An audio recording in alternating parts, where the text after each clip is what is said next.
অবসরের ঘোষণা দিয়েছেন বাংলাদেশ ক্রিকেট দলের সাবেক অধিনায়ক সাকিব আল হাসান। কানপুরে আনুষ্ঠানিকভাবে অবসরের ঘোষণা দেন তিনি।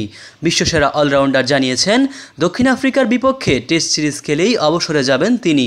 এ সময় সাকিব আরও জানান, টি-20 বিশ্বকাপে ছিল এই সংস্করণে তার শেষ ম্যাচ, তবে ওয়ানডে খেলে যাবেন। পাকিস্তানে হতে যাওয়া চ্যাম্পিয়ন্স ট্রফির পর ওয়ানডে থেকে অবসরে যাবেন সাকিব। বৃহস্পতিবার সংবাদ সম্মেলনে অবসরের কথা জানিয়ে সাকিব বলেন, আমার মনে হয় টি-20তে আমি আমার শেষ ম্যাচ খেলে ফেলেছি। মিরপুর টেস্ট খেলতে পারলে সেটি হবে আমার শেষ টেস্ট। আগামী মাসে 2 ম্যাচের টেস্ট সিরিজ খেলতে ঢাকায় আসার কথা দক্ষিণ আফ্রিকার।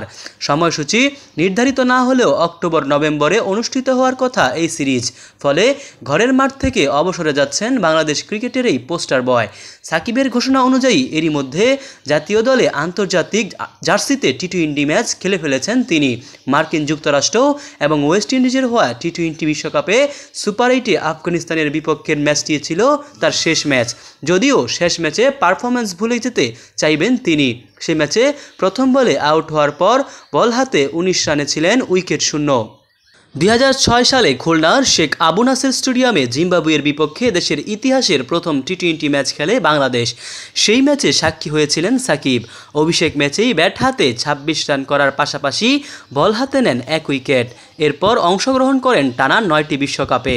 রোহিত শর্মার সঙ্গে বিশ্বের দ্বিতীয় ক্রিকেটার হিসাবে এই পর্যন্ত আয়োজিত সব বিশ্বকাপে অংশগ্রহণ করা দ্বিতীয় ক্রিকেটার সাকিব আল হাসান।